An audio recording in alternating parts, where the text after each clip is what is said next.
You know those motels right off the interstate?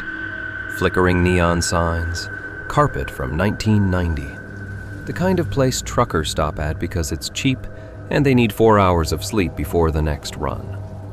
That's where I work. It's not a career. It's how I pay for school. Usually the night shift is boring. Me behind the glass partition, Netflix on my phone, buzzing in the occasional guest. Last Tuesday was not that. We were in the middle of a massive blizzard. Highway Patrol had shut down I-95 in both directions. Black ice. By midnight, the place was dead. 3 occupied rooms. Wind hammering the automatic doors. Snow coming sideways. I figured I was locked in for 8 hours of nothing. At exactly 2 a.m., the motion sensor triggered. I looked up. I hadn't heard any headlights pull under the awning, hadn't heard an engine. A man walked through the doors. Huge. Heavy parka, snow pants, scarf wrapped so tight around his face I could only see his eyes. He was covered in snow. Not a light dusting, caked in it, like he'd been standing outside for a long time. He walked up to the window. I slid the glass open. "Can I help you?" "Room," he said, voice muffled behind the scarf. "Sure, $65 for the night. I need an ID and a credit card." He didn't move. Then he reached into his pocket with a gloved hand and slapped a wet wad of cash on the counter, bills soaked through. "Wallet's in the car. Doors are frozen shut. I just need to warm up before I deal with it." Strict policy. No ID, no room. But it was 20 below zero outside. The guy was shaking. I didn't want to be the person who let someone freeze to death over a piece of plastic. "Fine. Room 104, first floor. Checkout's at 11. I slid him the key card. He took it without a word and trudged down the hallway, leaving a trail of melting snow on the linoleum. I went back to my phone. But after about 40 minutes, something started turning over in my head. He said his car doors were frozen, but he got the cash out, and I realized I never heard an engine. I always hear cars pull up under the awning, even in wind. I didn't hear anything. I pulled up the exterior camera on the monitor behind the desk and rewound to 2 a.m. The driveway, empty. No car pulling in. I rewound to 1:50 a.m., still nothing. I kept going. 1:45 a.m. A dark shape detached from the tree line behind the hotel. He walked slowly across the parking lot toward the front doors. And then he stopped, right in front of the glass, and just stood there. I fast-forwarded. 1:50 a.m., still there. 1:55, still there. 2 a.m., still there. 15 minutes, standing in a blizzard, staring through the front glass directly at the desk where I was sitting watching YouTube, with my back to the door. He had been watching me work, studying me, for 15 minutes in the dark. Cold sweat. I grabbed the landline to call the manager. Before I could dial, it rang. Room 106, the room right next door to him. "Front desk," I answered. A woman's voice, barely above a whisper, terrified. "It's the lady in 106. Someone is trying to open the connecting door between my room and the next one." "Are you sure?" "He's jiggling the handle. He's scratching at the wood. Please." "Lock yourself in the bathroom right now," I said. "Do not open the door. I'm calling the police." I dialed 911. Because the roads were already closed, state troopers were sitting on the highway nearby. 5 minutes, they said. Those were the longest 5 minutes of my life. I grabbed the pepper spray from the desk drawer, stood with my back to the wall, and watched the hallway, waiting for the man in the parka to come back. Blue lights finally hit the glass outside. 2 troopers came through the doors. I gave them the master key. "Room 104. Be careful." They unholstered their weapons and went down the hall. I watched on the monitor. They kicked the door, went in. A few seconds later, one of them waved me over. The room was empty. The window was wide open, snow swirling in. The screen had been popped out from the inside. The bed hadn't been touched. "He heard the sirens and bailed," the trooper said. "We'll search the woods, but in this weather, tracks fill in fast." Then he pointed at the small table by the TV. "He left you something, though." A piece of hotel stationery on the desk, written in shaky, jagged handwriting, like someone writing with the wrong hand. "You seem nice. Check your car before you drive home." I stared at it. My car. My red Honda, parked around the side of the building. We walked out together into the wind. The car was covered in snow, completely undisturbed looking. The trooper shone his flashlight through the window. I unlocked it. Front seat fine. Gym bag still there, nothing missing. "Check the back," the trooper said. I opened the rear door. The upholstery was soaked. 2 large, muddy impressions on the fabric of the back seat. I stared at them. The trooper crouched down and shone the light across the floorboard. Candy wrappers and a small pile of melted snow. "He wasn't just watching you from outside," the trooper said slowly. He moved the light back to the seat. The impressions were facing forward, toward the driver's headrest. "He was sitting in your car," the trooper said, "waiting for your shift to end." The mud on the seat was already starting to freeze. He'd been back there for a while, long enough to get cold, long enough to decide it wasn't worth waiting outside anymore. So he came in and got a room instead. If he hadn't gotten impatient, if he just stayed in my car until 7 a.m. when I walked out alone in the dark to drive home, I wasn't going to be alone in that car. I've worked a lot of bad jobs, but the security gig at the old Northridge Mall was supposed to be the easiest money I'd ever make. Late December, needed extra cash for the holidays. Figured an empty, dying mall on the graveyard shift would be 8 hours of doing absolutely nothing. I was half right. The mall was one of those places that was massive in the 90s and had been slowly dying ever since.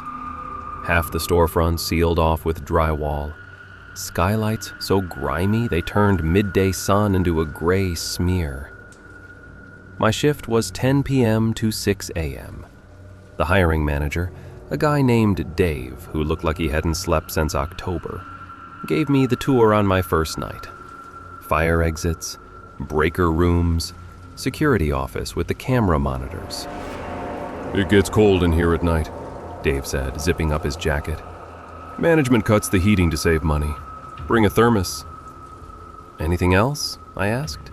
"Break-ins?" He laughed. Not a real laugh. "Nah, nobody wants to steal from here. Walk the perimeter once an hour. Rest of the time, you can sit in the office." He handed me the keys and a heavy metal flashlight and left. He did not mention the one thing that would nearly destroy me 3 hours later.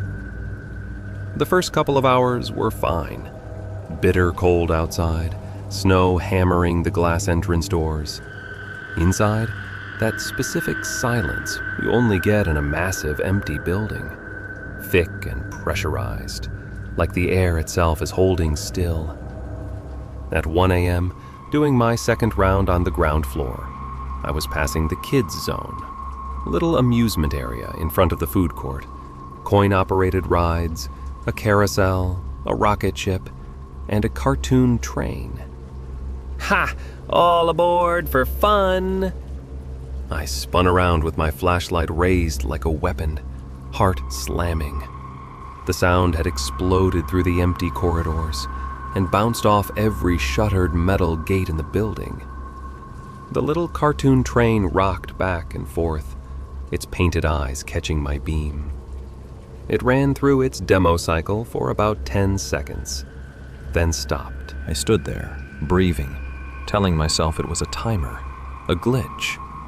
I kept walking. 5 minutes later, near the old cinema entrance, faint behind me, I heard it again. I checked my watch. I realized what Dave hadn't told me. They never cut power to the rides. Whether they were hardwired in or nobody bothered, every 5 minutes on the dot, that train ran its demo sequence. Digital child's laughter, tiny distorted speaker, all aboard for fun. By 3 a.m., the fear had curdled into pure grinding annoyance. No matter where I was in the mall, I could hear that thing echoing through the dark. It became the rhythm of the night, maddening and inescapable. At 3:45 a.m., I decided to sweep the second floor just to get some distance from it. The mall was freezing. I could see my breath in the flashlight beam.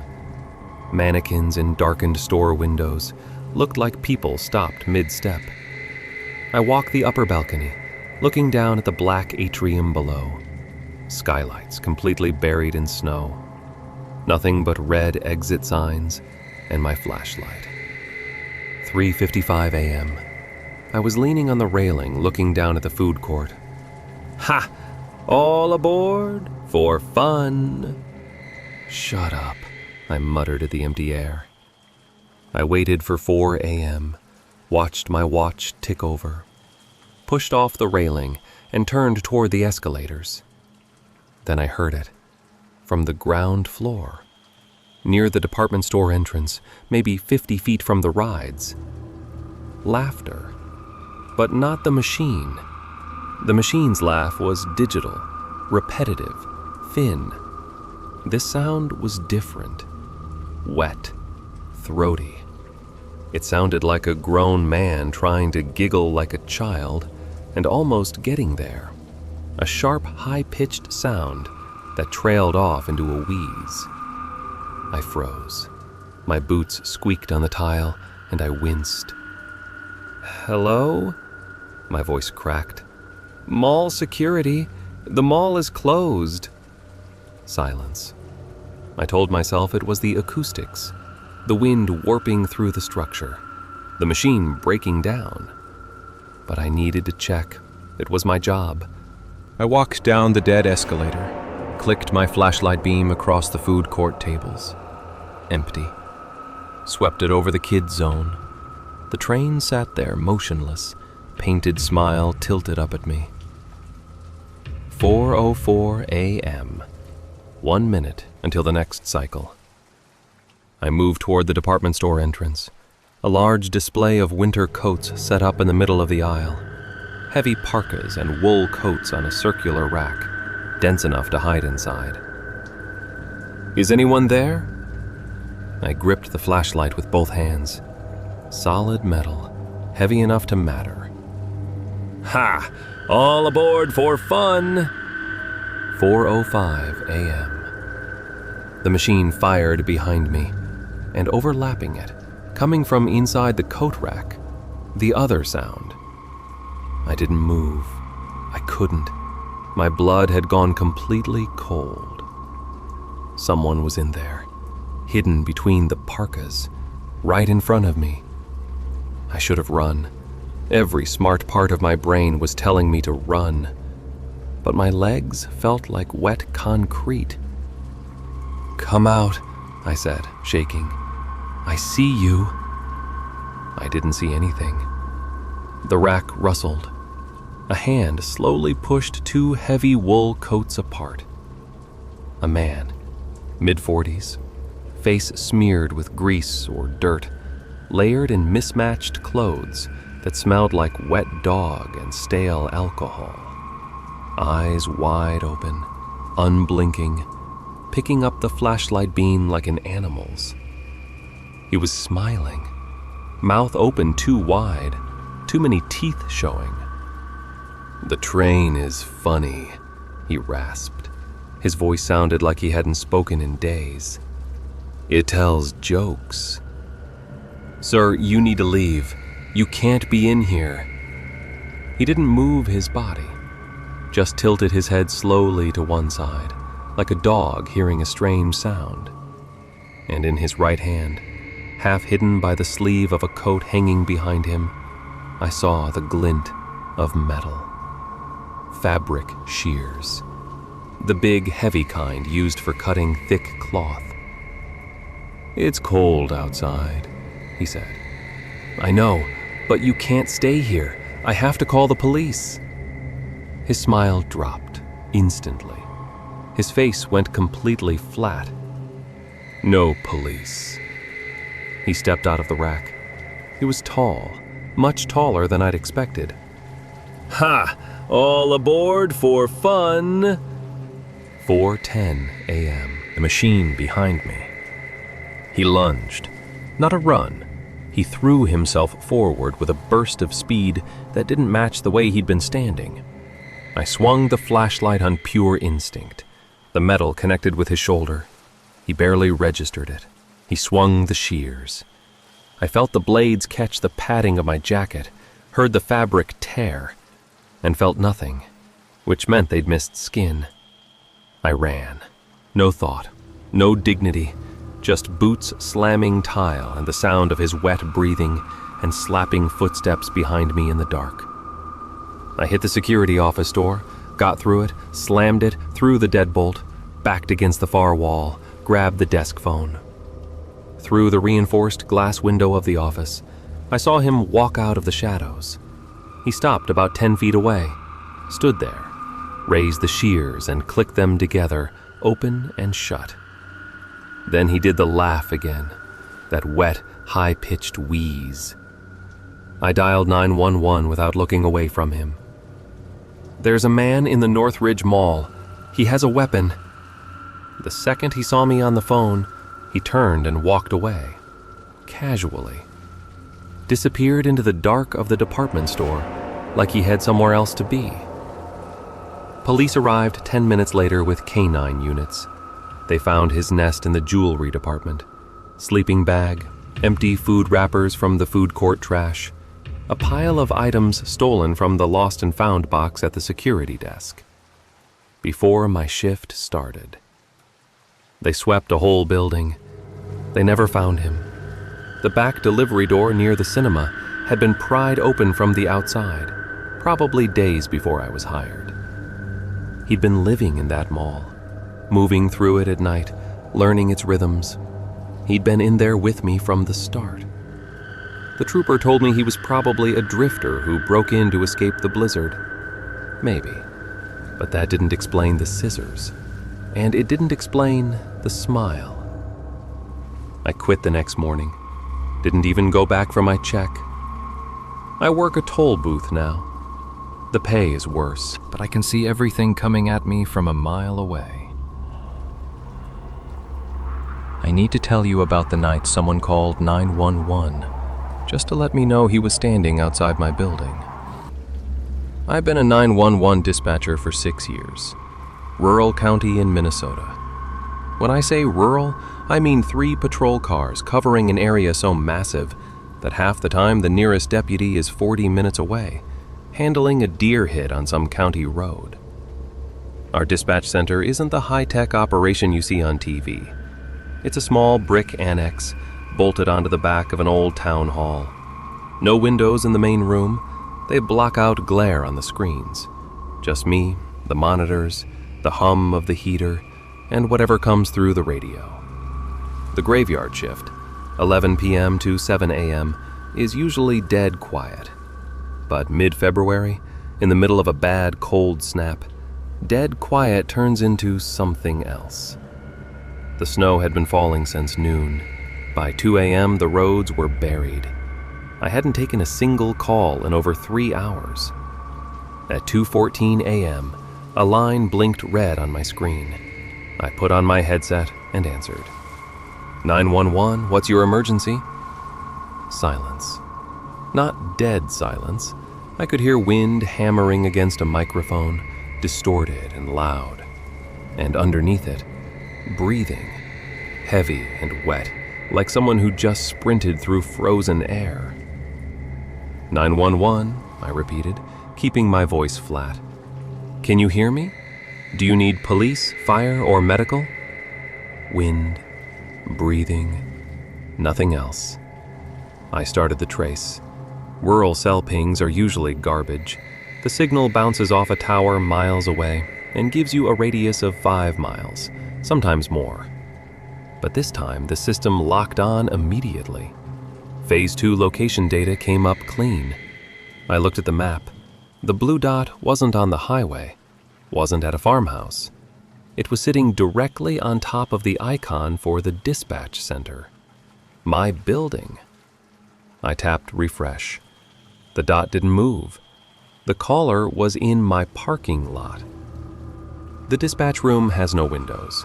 We use security cameras. I pulled up the feed for the back lot. Grainy, black and white. Snow coming down so hard it looked like static. But I saw him, a figure standing in the middle of the lot, heavy parka, hood up, completely still, facing the camera, one hand in his pocket, the other holding a phone to his ear. I spoke into the headset. Sir, I can see you on camera. You're in a restricted area. State your emergency. On the monitor, the figure tilted his head back and looked straight up at the lens, like he was looking me in the eyes through the wire. Then the breathing stopped. The back door isn't latching properly in this cold, he said. His voice was calm, precise. You should check it. My stomach dropped. He was right. The weather stripping on the back door froze up below 0, and the magnetic lock didn't always catch. I'd mentioned it in a maintenance request months ago. Nothing had been done. Who is this? I demanded, hand hovering over the radio. You really need to pay more attention, he said. Not just to the door, to where you leave your things. I keyed the radio. Dispatch to all units, 1033 at the station. Suspicious subject in the rear lot. Possible attempted entry. I am alone in the building. Deputy Miller came back through static. Copy that. I'm way out on County Road 9. These roads, it's going to take me at least 20 minutes. 20 minutes. I looked back at the camera. The lot was empty. He was gone. Sir, I said into the still open line. Don't worry about me, the voice said. I'm not coming in yet. I just wanted to make sure you were awake. A pause. You should listen carefully. Help is on the way, I said. 2 minutes out. He laughed, dry and raspy. No, they're not. I listened to the scanner. Miller's near the county line. You're all alone in that box. Another pause. But you know who isn't alone? I stopped breathing. Your house. Elm Street. Blue siding. Nice porch. That was my address. My wife and my 6-year-old daughter were there. Leave them out of this, I said, and I heard my professional voice crack completely. My friend is parked 2 houses down, he said. He's watching the house right now. He says the living room light just turned off. Your wife must have fallen asleep on the couch. A beat. Does she know you forget to lock the garage side door sometimes? I grabbed my personal phone with my left hand and started texting my wife. Lock the doors. Lock everything. Why are you doing this? I asked, trying to keep him talking. Because you people think you can ruin lives and go home to your warm houses and just forget about it, he hissed. The calm was gone. The anger underneath it had been there the whole time. Then I heard it, from the hallway behind me. The sound of the back door handle being pressed down and released. He wasn't in the lot anymore. He was right outside the door. I ran to the heavy steel door separating the dispatch room from the hallway and threw the deadbolt. backed into the corner, eyes on the internal camera feed. The back exterior door swung open. A blast of snow hit the hallway.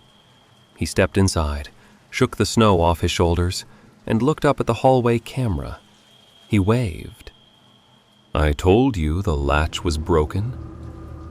I could hear his voice through the headset and faintly through the wall at the same time. He walked toward the dispatch room door and leaned his forehead against the steel. "You sent the police to my house," you whispered. "Last year, you took the call." I went through everything I could remember, thousands of calls over 6 years. Domestics, accidents, medical, theft. I couldn't place him. "I don't know who you are," I yelled through the door. "My friend is getting impatient," he said. "He just texted me. He sees movement in the upstairs window. Your daughter's room. Don't you touch them." "Open the door," he said. "Open it, and I'll call him off. Wait for the cops. He goes inside." I stood there with my back against the far wall, running the math in my head. If I open that door, I'm dead. If I'm dead, I can't help anyone. My training was the only thing holding me together. I keyed the radio mic. "Officers are already at my house," I said out loud, bluffing, buying time. "Liar." He started slamming himself against the door. The steel frame shook but held. Then Miller's voice exploded over the radio. "Dispatch, we are pulling into the lot right now. Where is he?" "Hallway," I screamed. "He's inside the hallway." On the exterior camera, I saw the blue and red lights burst through the snow. 2 deputies sprinting toward the back door with weapons drawn. On the other side of the steel door, everything went quiet.